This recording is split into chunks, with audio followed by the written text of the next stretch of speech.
मैं अब इब्राहिम प्रार्थना करता है शीर्षक से वचन साझा करूंगा। विश्वास एक बार में पूरा होने वाली चीज नहीं है। अधिक सटीक रूप से कहूं तो हालांकि हम जीवन भर अभ्यास करते हैं, सच तो यह है कि विश्वास हमारे द्वारा कभी पूरा नहीं हो सकता। विश्वास तभी पूरा होता है जब हम स्वर्ग पहुंचते हैं। तब तक हम लगातार बढ़ने और विकसित होने की प्रक्रिया से गुजरते हैं। इसे ही पवित्रीकरण कहते हैं।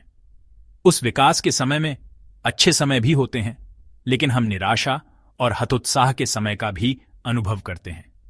ऐसे समय में हमें चिंता होती है कि कहीं हमारा विश्वास पीछे तो नहीं जा रहा है। कई लोग जो मुझसे आध्यात्मिक परामर्श के लिए आते हैं कहते हैं, पहले मेरा विश्वास हर दिन बढ़ता था, लेकिन आजकल यह स्थिर सा लगता है, या यूं कहें कि यह पहले की तुलना में, कॉलेज के दिनों की तुलना में, युवावस्था की तुलना में, या जब मैंने पहली बार विश्वास किया था उसकी तुलना में पीछे हट गया है। ऐसे परामर्श करने वाले बहुत हैं, लेकिन वास्तव में ऐसा नहीं है। उस समय से गुजरते हुए भी जो पीछे हटने जैसा लगता है, हमारे साथ जो होता है वह यह है कि हम बढ़ते हैं।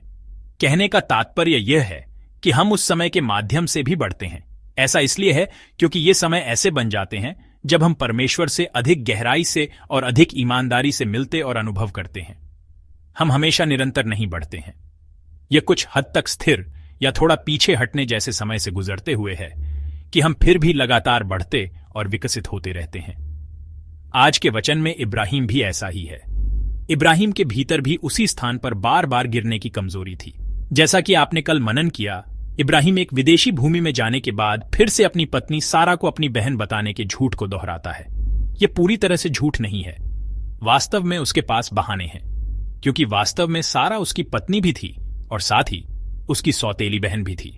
हालांकि यह छिपाना कि वह उसकी पत्नी थी और केवल यह कहना कि वह उसकी बहन थी, उसके दिल में स्पष्ट रूप से एक अधर्मी मंशा छिपी हुई थी। बात यह है कि उसके भीतर एक गलत मंशा छिपी हुई थी, जिसे वह और परमेश्वर दोनों जानते थे। संक्षेप में उसने ऐसा कुछ किया जो एक विश्वासी व्यक्ति को नहीं करना चाहिए। ऐसा लगता है कि इब्राहिम अभी भी इसी स्तर पर है। ऐसे क्षेत्र हैं जहां उसे अभी भी बढ़ने की जरूरत है। पहले जब मैंने आशा के बारे में बात की तो मैंने उल्लेख किया कि यदि हम अभी तक शब्द जोड़ते हैं तो यह हमें आशा और आकांक्षा देता है।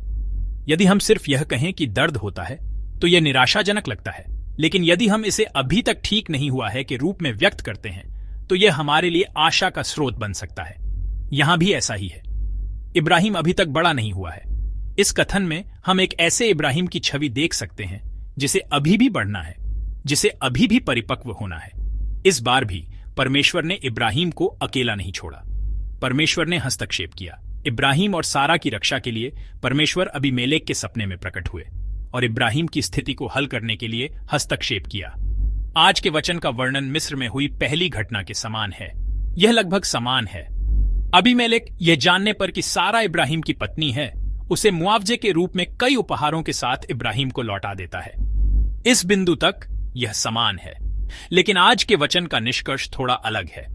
पहले कहानी केवल इब्राहिम को कई पुरस्कार प्राप्त करने के साथ समाप्त हुई, लेकिन इस बार अबीमेलेक के घराने में भी कुछ अच्छा होता है। अबीमेलेक पर आई विपत्ति का समाधान हो गया।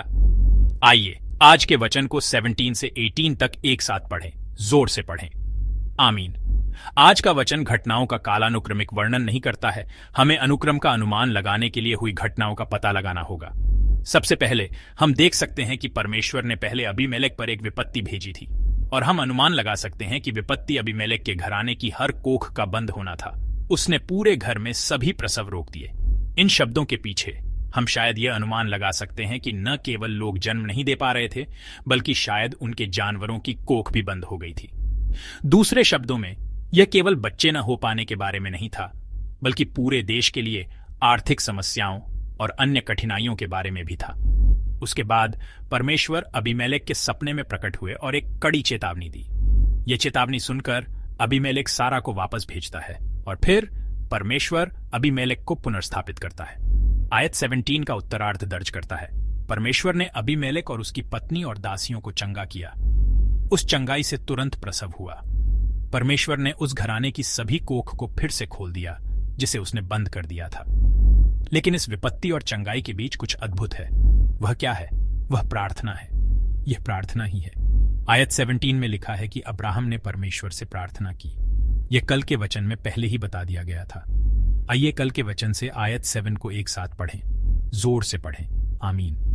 परमेश्वर अबीमेलेक को सूचित करते हैं कि इब्राहिम एक नबी है और उसने केवल इतना ही नहीं कहा, उसकी पत्नी लौटा दो, तुम्हें उसकी पत्नी लौटानी होगी और उसे पूरी तरह से मुआवजा दो। परमेश्वर ने अबीमेलेक को चेतावनी दी, यदि वह तुम्हारे लिए प्रार्थना करेगा तो तुम जीवित रहोगे। इसका अर्थ है तुम केवल तभी जीवित रह सकते हो जब वह तुम्हारे लिए प्रार्थना करे। आज का वचन उत्पत्ति 20, उत्पत्ति की पुस्तक का एकमात्र खंड है जहां प्रार्थना शब्द आता है। परमेश्वर ने मृत्यु और जीवन के बीच और कोख के बंद होने और खुलने के बीच क्या रखा? उसने प्रार्थना रखी।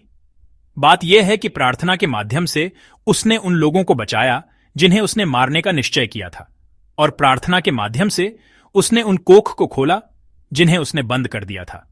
परमेश्वर ने इब्राहिम की प्रार्थना के लिए यह अद्भुत भूमिका निभाने का मार्ग खोला। यहां इब्राहिम को यह एहसास हुआ होगा कि वह किस तरह का व्यक्ति था। परमेश्वर द्वारा चुने जाने के बाद इब्राहिम परमेश्वर को और अधिक जान रहा है। तो परमेश्वर ऐसे हैं, यही परमेश्वर का स्वरूप है।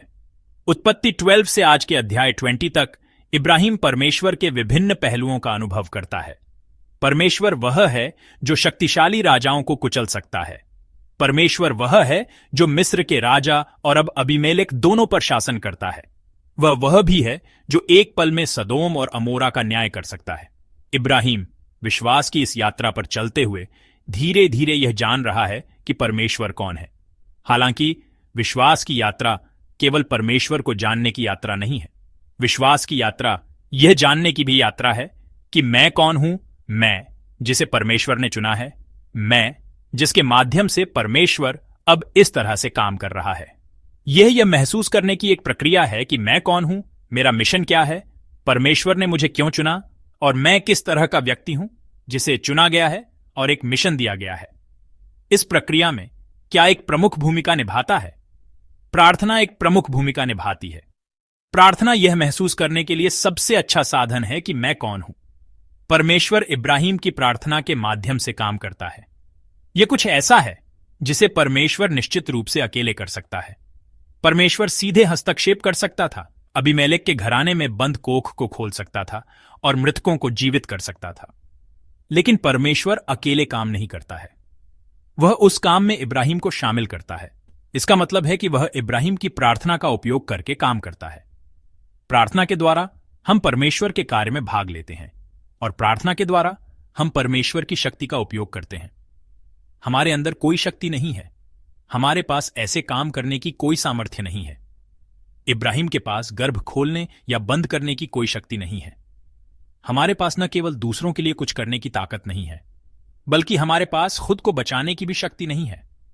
लेकिन प्रार्थना के माध्यम से हम परमेश्वर की इस महान शक्ति से सुसज्जित होते हैं। प्रार्थना के माध्यम से अबीमेलेक के घराने पर लगा श्राप टूट गया और उन पर आशीर्वाद आया। बात यह है कि जिसे हम प्रार्थना के माध्यम से बांधते हैं वह बंध जाएगा और जिसे हम प्रार्थना के माध्यम से खोलते हैं वह खुल जाएगा। यह इब्राहिम की शक्ति नहीं है, यह केवल परमेश्वर की शक्ति है। लेकिन बात यह है कि जब हम प्रार्थना करते हैं तो परमेश्वर की यह शक्ति हमारे माध्यम से प्रकट होती है। परमेश्वर सीधे काम कर सकता है, लेकिन वह तब तक प्रतीक्षा करता है जब तक हम प्रार्थना नहीं करते, और वह इस तरह से काम करता है कि ये चीजें, यह शक्ति प्रार्थना के माध्यम से प्रकट होती है। किसी ने एक बार यह कहा था, कागज का एक पत्ता कमजोर और महत्वहीन होता है, यह थोड़ी सी ताकत से भी आसानी से फट जाता है, लेकिन अगर उस कागज के पीछे एक ईंट चिपका दी जाए तो कागज में एक ईंट की कठोर और मजबूत शक्ति आ जाती है। यह कागज नहीं है जो कठोर हो जाता है, यह उसके पीछे की ईंट के कारण है। उस ईंट के कारण कागज को ऐसी शक्ति मिलती है। प्रार्थना ऐसी ही है। ऐसा नहीं है कि मैं शक्ति के कार्य करता हूं क्योंकि मेरे पास कोई क्षमता है। हम कमजोर, शक्तिहीन और महत्वहीन हैं, लेकिन इस प्रार्थना के माध्यम से हम वह साधन बन सकते हैं जिसके माध्यम से परमेश्वर की शक्ति उस ईंट की तरह प्रकट होती है। वह मार्ग, वह साधन जो परमेश्वर की शक्ति को हमारे माध्यम से प्रकट होने देता है, वह प्रार्थना है। प्रिय भाई बहनों, इब्राहिम एक बार फिर बढ़ रहा है। बार बार की असफलता की कहानी में सच तो यह है कि इब्राहिम फिर से बढ़ रहा है। क्यों? क्योंकि इब्राहिम ने अब प्रार्थना के माध्यम से सीखा है, मैं इस तरह का व्यक्ति हूं। यह वह इब्राहिम है जो अकाल और सूखे के सामने मौत के डर से दूसरे देश में चला गया था।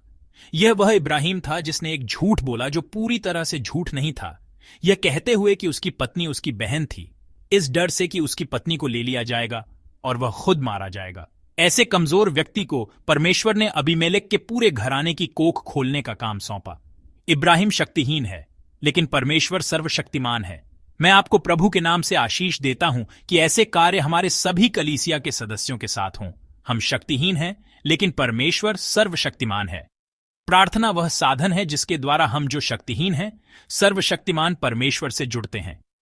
इस संबंध के माध्यम से हम सीखते हैं कि हम किस तरह के प्राणी हैं। परमेश्वर हमारे साथ काम करना चाहता है। परमेश्वर हमारी प्रार्थनाओं का उपयोग करना चाहता है। हम परमेश्वर के सहकर्मी हैं जिनके साथ वह काम करना चाहता है। हम परमेश्वर के लिए इतने कीमती हैं। परमेश्वर चाहता है कि हम न केवल यह जानें कि अकाल से कैसे बचना है या सूखे पर काबू पाना है, बल्कि हम कितने कीमती हैं, हम परमेश्वर के आशीर्वाद का कितना आनंद लेते हैं और हम कैसे ऐसे प्राणी हैं जिनके माध्यम से दुनिया को आशीर्वाद मिलता है।